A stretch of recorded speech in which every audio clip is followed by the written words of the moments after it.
Hello, everyone.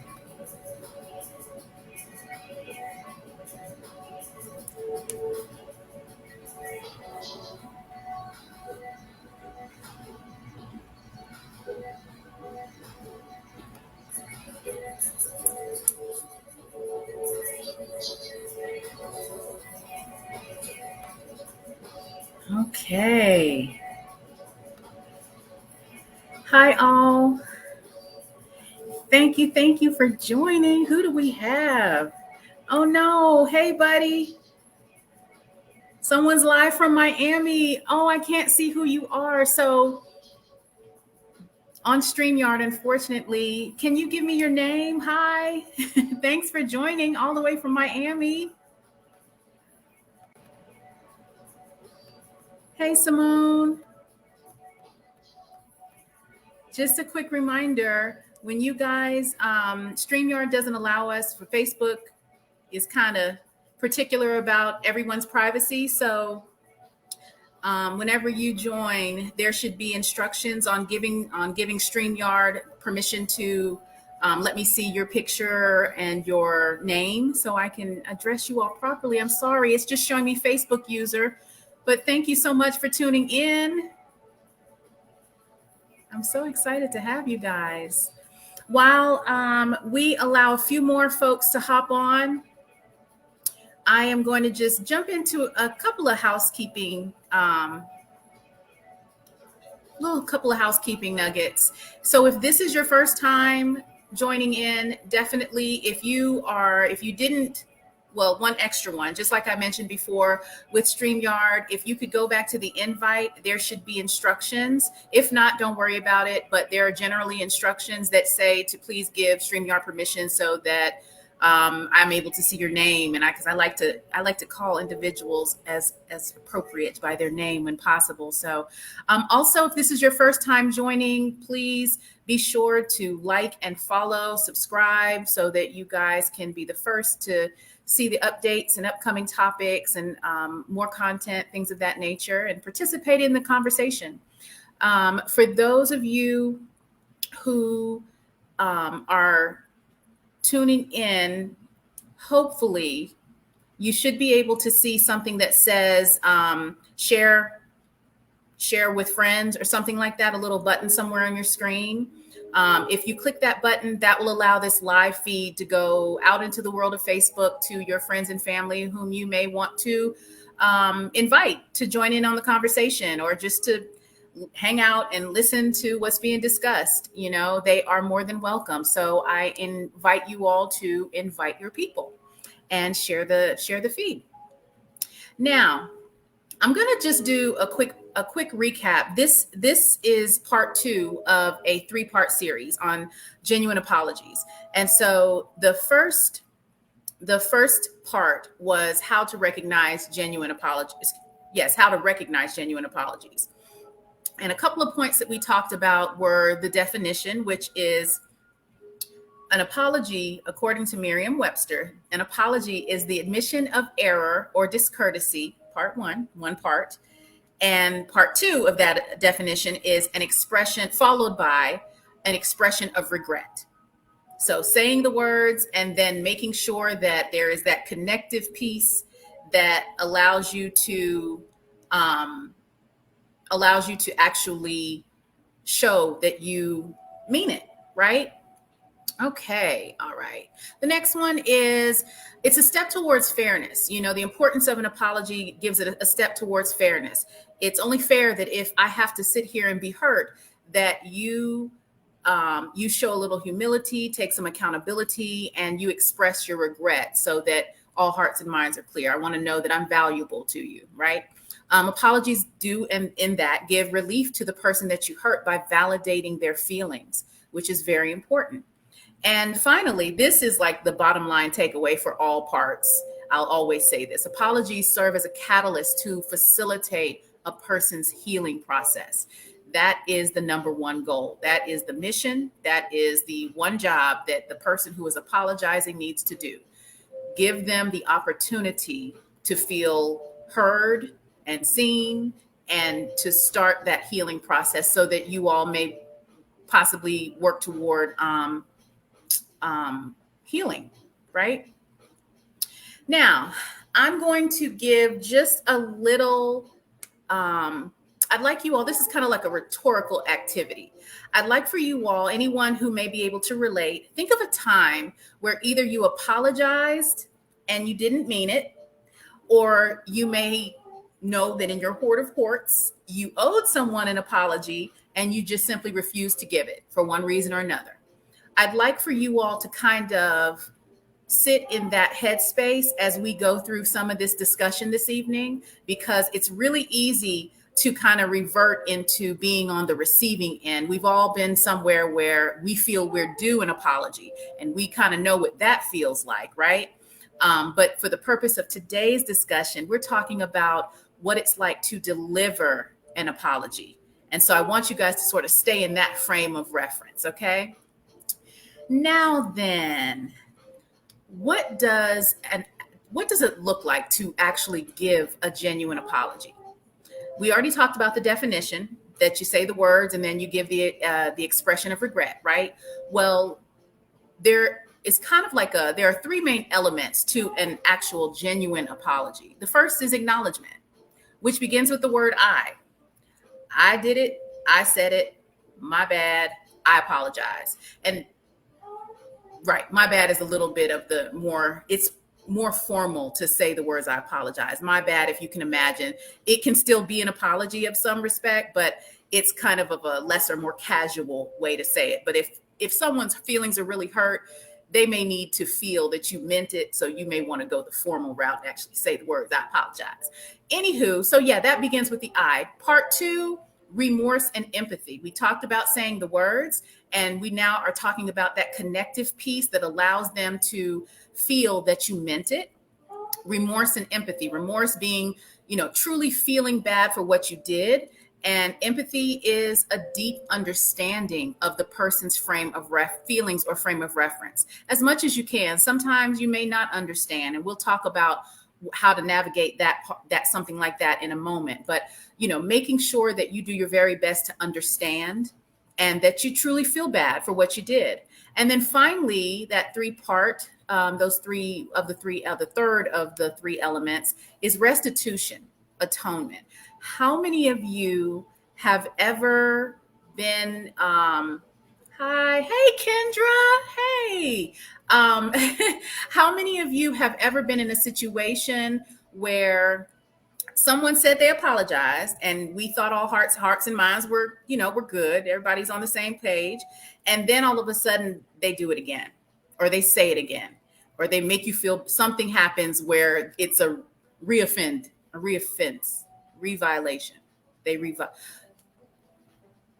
Don't judge me, y'all. Sometimes the words don't come together. Anywho, you get my jest. Sometimes when they say they're sorry, but your feelings end up hurt again.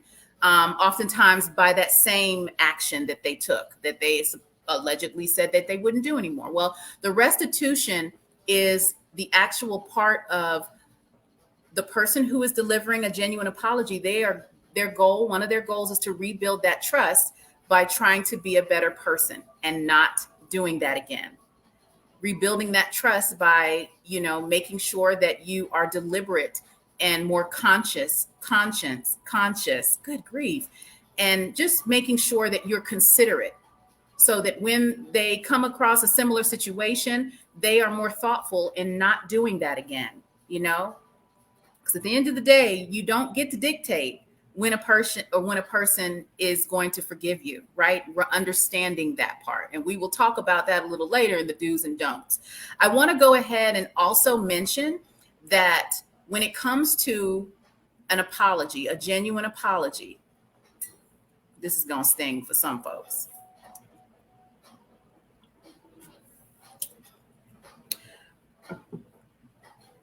Your opinion does not matter. Pause for dramatic effect. When you are apologizing to someone and you want it to be received as sincere, you do not get to have an opinion about how their experience of what you did to hurt them should be. And trying to justify that only further offends, it further invalidates what they're feeling and what their experience was. So, just something to keep in mind. I want you to remember now, you're in the space of apologizing. You're in that headspace. So let's talk a little bit about when.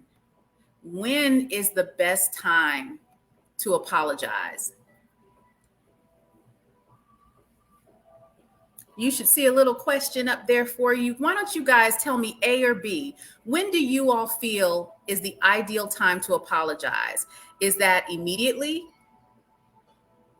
A, or B? You kind of give everyone some time to calm down. Simone says A. Anybody else have any thoughts on when is the ideal time to apologize?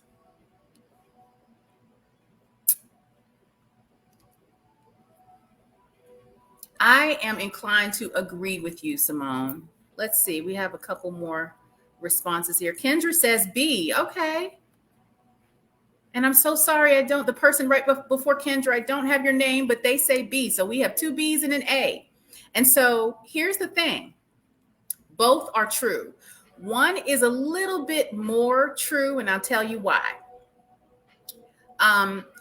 When you give an immediate apology to someone, a genuine apology, not that, okay, fine, I apologize. Not one of those. We're talking about genuine apologies here. So when you genuinely give someone that immediate validation, that is that in those first few seconds is that opportunity where they get to exhale. Okay, I can let my walls down a little bit. Maybe this now they're hearing me, and so that might open up that sooner that might open up an actual dialogue or conversation so that everyone can feel heard, right? If you don't, by contrast, if you don't and they have to wait for the apology, they might be so wrapped up in the hurt of it all that they're not able to receive the apology. And then you might get frustrated, and then, so it's a whole thing. So the sooner you give the apology is ideal. But let's talk about if you decide to, for those who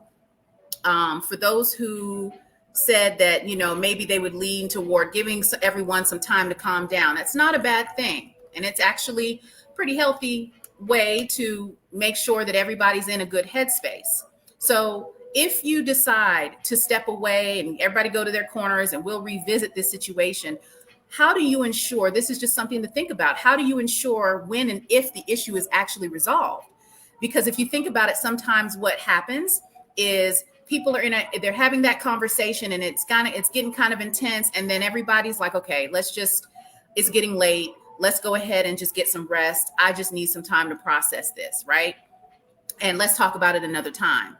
And then another time never comes. Meanwhile, for the person who was hurt, they are still waiting on some sort of, validation or some of that conversation. Someone says it depends on the situation. You're absolutely right. Hey, Jamil, I see you. So yeah, definitely when in those situations, it's a good thing to step away if you know you're not in a headspace to apologize. Everyone's not always ready to receive or give an apology, right? So if you need to step away, simply communicate. Let that person know that your goal is to make sure that we resolve this issue, but you just need a minute. There's nothing wrong with that. And so be intentional about the expectation that you give them. If you need to step away, listen, it's late. Let's talk about this. Can we talk about this tomorrow after work? Tomorrow evening after work, over dinner, something like that, so that they know that it's important enough to you that you're giving it a specific time, and they have an expectation of when they will be able to revisit it.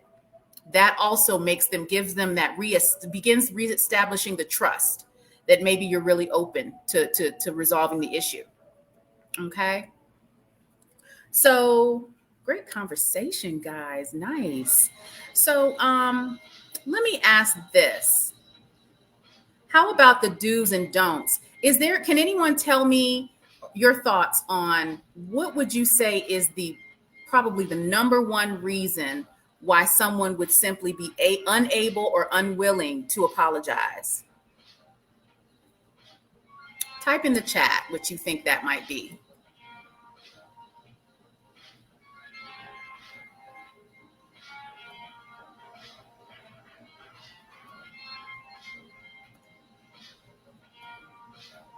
Ego, pride, period, end dot. I feel like if we were watching, what is it, Family Feud, that would be the number one answer.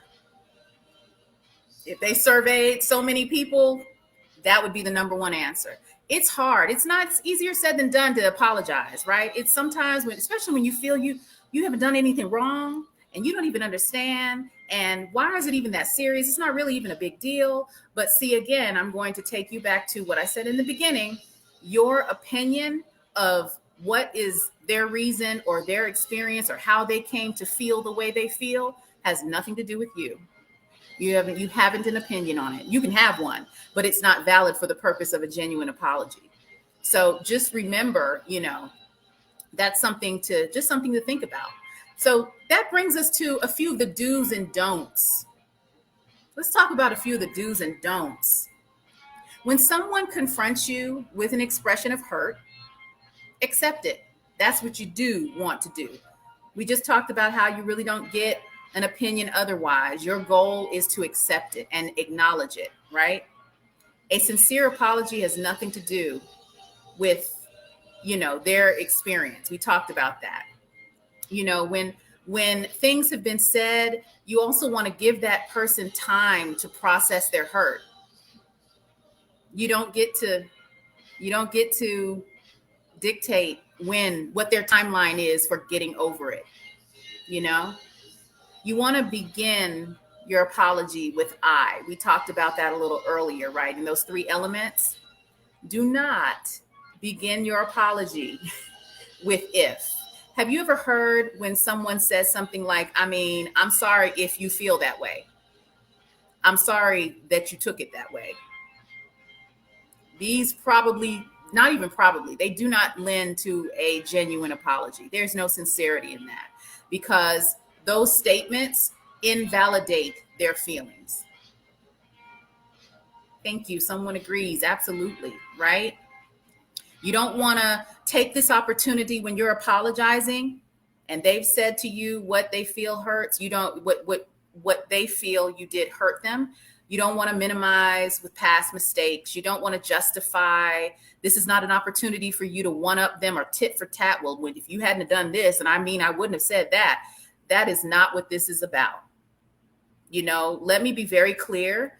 Both individuals have value in the conversation. Everybody's feelings matter, right? Everybody cares about one another and everybody's feelings matter. But for the purpose of this apology, the person who is delivering the apology has to understand that in order for this person to receive that you mean it when you say it, that you are willing to sacrifice your ego and your pride and have some humility. Never mind what we did. Never mind all of that. In this moment, you hurt my feelings right here. That's what we're talking about. Okay. Something else. You don't want to throw out an apology in a hurriedly attempt to try and, have them get over it. Can we just, what can we do to just fix it? I just want us to get over it. Can we just get past this? We want to go grab a bite to eat. Can we just not do this? That instantly invalidates their feelings and the process of forgiveness that they have. This is again, you trying to dictate how their healing process feels. You trying to tell them that it's not a big deal.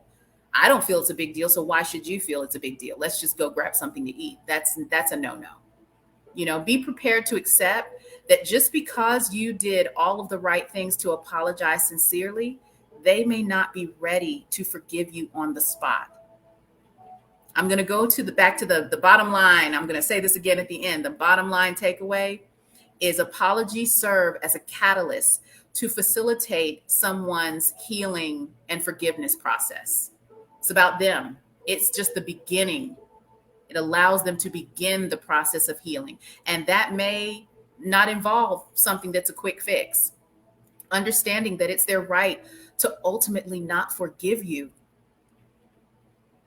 and, accept it, respect it, do not challenge it. It's their right to not forgive you. You want to make sure that when you are apologizing, that if ultimately they decide not to forgive you, or maybe they say that I forgive you, but I just need to step back. We just can't be friends, or whatever, that we have to disconnect from the relationship, that's okay. Because this healing process is their process. And even though you guys, all hearts and minds are clear respectively, and they've forgiven you, and you've given this heartfelt, poured your heart out there, and it feels better between you, there is still something in their healing process that they need to do on their own. And you have to be willing to accept that. And you never know. Sometimes people circle back around. And we'll talk about that on the third part, which is how to receive a genuine apology. So, okay.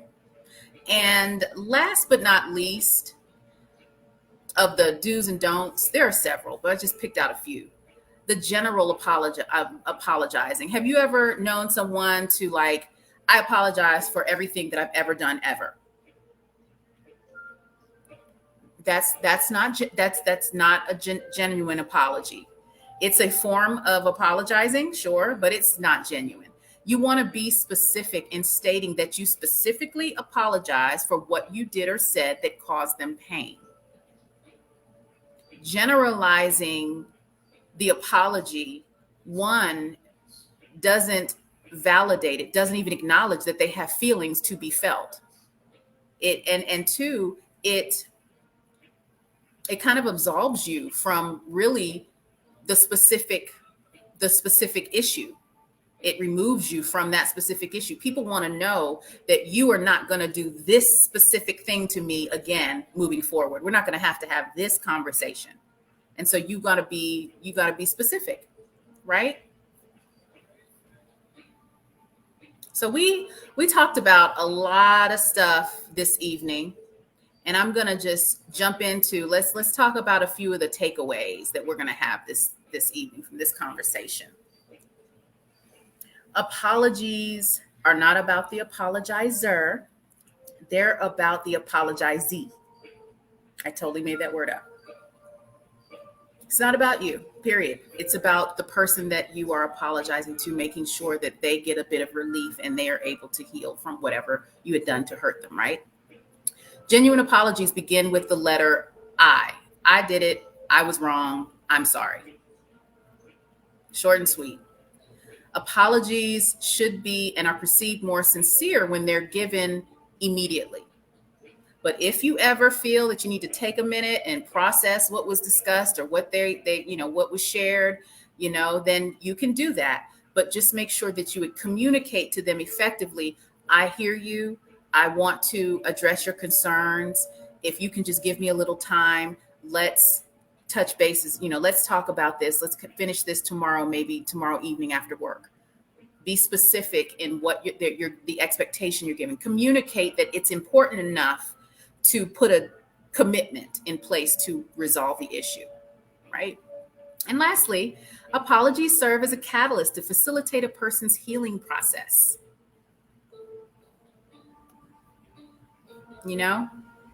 That's enough said. So in closing, I want everyone to remember to like, share, follow the Random But Not page and group, and drum roll,